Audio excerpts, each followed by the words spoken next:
and politically aware. That is, these are not, labor protests. These are not protests about inflation and so on, with one goal since 1919. Unfortunately, however, I think, authoritarian regimes sometimes manage to get through crises in one way or another, sometimes transformed. So I think the question now is to what extent what we're seeing will be structurally transformative of the Egyptian political system. And it's not clear that it will necessarily lead to a democratic political system. We have to be hopeful, and I think people have to continue struggling, but that's not certainly determined. So we know there is a break with the past, but we don't know how they will define the future. But before we do that, Professor Maqsood, we're all surprising ourselves. It seems Egyptians themselves are being surprised by what they are doing themselves. I mean, where is Ayman Zawahiri? Where is Al-Qaeda now? Where is the so-called Islamic fundamentalist jihadists and so on and so forth? Where has this Arab Street been? It's like as if it's been invisible, and all of a sudden it's shocking itself and the rest of the world. What you are experiencing is that this very peaceful and enlightened and spontaneous mobilization that has taken place all over Egypt had on Thursday, unfortunately last week, the baptism in blood. This, paradoxically, is going to cement further the will and the determination to undertake a liberal Arab nationalist with a cognizance that Islam has to be coping with the modernistic challenges and the liberal challenges. And I think that the blending process that is taking place among the fragmented opposition historically in Egypt has now blended together into a synthesis which provides an organizing system for this mass movement, and on the other hand might provide it a sense of clear direction. People's power, Rashid. Well, I think one of the most important things we're seeing is the shattering of a narrative that was peddled by the Arab regimes, by the neocons in this country, by Israel, which is that you either have repressive police states or you have wild Islamic fundamentalists.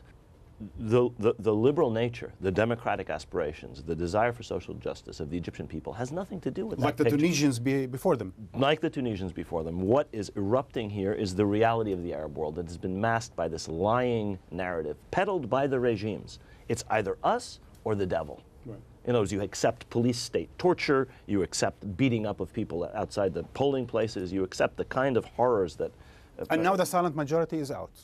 They're out in the streets, and the amazing thing is the demands are developing, starting with Tunis, now what we're seeing in Egypt, and it's beginning in other Arab countries. And so far, one of the astonishing things is there's been no prominence of either an Islamic or a left or a right or a center. It's a remarkable mix of the various trends that actually existed within this society and that were masked by this ridiculous narrative that we were peddled. I agree completely with Professor Khalidi, but I would say I don't think it was necessarily the case 2 or 3 decades ago even that the segments of the population in Egypt that are protesting now would have shared equally the ideas of the necessity of free and fair elections regularly held, limitations on the executive, a pluralistic order, and a modern concept of citizenship of equal rights. So I think that the demographic changes that have taken place, of course, I think the kind of global acceptance of the importance of civil society playing a role and so on, separate from the state to a large extent, the kind of recognition of the importance of media freedoms and so on by broad segments of the population, including Islamist groups and so on, that this also has made a more pluralistic future possible. I don't think that was necessarily the case 3 decades ago. But the thing is, what we see from the demonstrators thus far, this national uprising, whether in Tunisia or Egypt, or even in other places that we're watching now, in Yemen or Jordan or in other places, they are young, they are industrious, they are inspiring, they are inspired, they are ethical. Where have we seen this ever anywhere? So there is something completely promising in what's going on, judging from what we see. Oh, I think there's a great deal of promise. And in fact, these regimes have very effectively used the bogeyman of Islamist fundamentalism. And in fact, we're hearing it again in this country, in the United States at least, with the comparison of Iran in 1979, very effectively to provide a false choice to Western governments and Western So you don't publics. think this is going I don't think in it's that going. direction? I don't think it's going that way at all. Now, that doesn't mean Because that even the Muslim Brotherhood wasn't even part of this, organizing those demonstrations. well, the Muslim Brotherhood example. didn't participate in the January 25th demonstrations, the original large demonstrations, which took many of us for granted. Nor in That the was April police 6th day. before that, That right? was police day, exactly. And of course, their justification was that it's a national holiday and so on, and we recognize the legitimacy of the police and their accomplishments. There was another factor, of course, which is whenever the Muslim Brotherhood participates in demonstrations and protests along with other groups, they receive the brunt of regime burden, of regime repression. But there's and so absolutely on. no problem at all with having Muslim Brotherhood participate in any future elections and so on and so forth. The overwhelming initiative that has been taken by the young groups forced every single traditional party existing prior to to modify and blend with the others. So there is no longer a polarization between the left and the Muslim Brotherhood, between the liberal and the left, etc. So there is a blending process. Now my worry and my anxiety is that with the response of the United States, which more or less becomes a facilitator given the strategic interests of the United States in the region, my worry and my concern is that the values of the United States that have been proclaimed by President Obama and amplified by Secretary Clinton, The rhetoric of value. the rhetoric of that, has been very positive and persuading. However, the strategic thrust of the United States in the region still maintains Israel as a pivot. And in that sense, it is important that to fulfill the total anxiety and the total renaissance of this great revolution in Egypt is that somehow or the other, Egypt has to retrieve its deterrent power against the Israeli expansion and aggression. Here's where the trick is, Rashid, is that the United States is trying to maintain a close relationship with the Egyptian army. So my question to you is the following. The demonstrations might be calling for replacing President Mubarak, the person, but in fact, will there be serious change on the long term unless the Mubarak regime is changed? The question is, will there continue to be a police state apparatus in Egypt that determines outcomes when this movement has succeeded or when this movement has come to its peak? But would you trust the regime today to lead the transitional movement? I'm not in Egypt. I'm not an Egyptian. It's up to the Egyptians to decide that. But this is my concern. It's not so much the army, and it's not even so much Egypt's foreign policy at this stage. It's whether the police state apparatus will be tamed in the way it was in Tunis.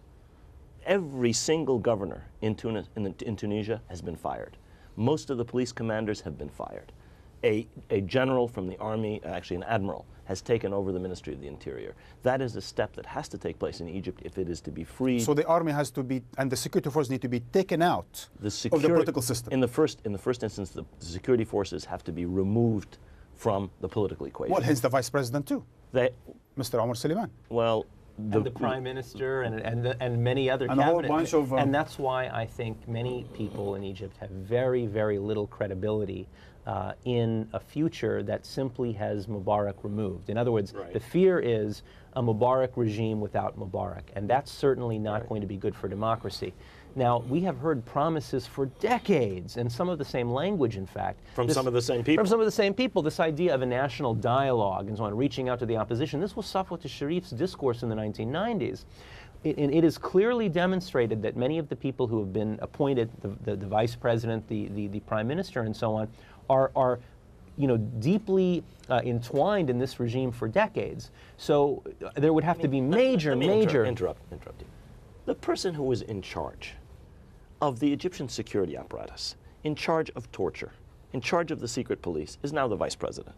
If that regime stays in place, there will be no democracy and there will be no change. It's not a matter of the man Mubarak or even the man Ahmad I agree Suleiman. completely. It is that secret police apparatus running things in Egypt or not. And hence, that is what changed in Tunis. Yes. That was the key thing that changed in Tunis. And hence, to broaden the picture a bit and take it to the rest of the region, what's going to happen in Egypt, of course, as a model, is going to have a huge influence on what goes on in the rest of the region. So I ask you, just generally, who's next? What's going to happen next in the Middle East? It's not the question of only next. It is that Egypt's weight has been totally paralyzed by the former regime, and particularly not only by corruption, not only by dictatorship, but also by the fact that it has removed its national role on the Arab scale. So you think now that the rise of Egypt is possible? You think that will lead to the domino effect in the region? Of course, it would have a dominant effect. Or domino effect? Well, dominant effect, but domino not yet. Of course, we can see signs in Yemen, we can see signs in Jordan. People speaking of Pakistan, Ambassador, now. You know, the most important thing, the test ultimately, is that internal democratization and distribution of wealth from those who have monopolized wealth. That's on the one hand. Second is its role in the Arab world, its role on the Palestinian question. Ambassador, you think the test will be for them to lift the siege of Gaza, for example? Yes, to lift one, and also to realize that the Palestinian Authority, which support and solidarized with Mr. Abbas, with Mubarak. I think that was a moment of clarifying what is the ultimate substance of the satellitization of the West Bank. So that being a client of a client of a client now in the Arab world is probably over. I think that is the role that Egypt has to resume by remobilizing the resistance culture. Hence, it can no longer be a client of a foreign power. Never. I think it should never be a client. It should be friendly, and should resume its role as a guiding force in our foreign policy. We must, as we wind up the show,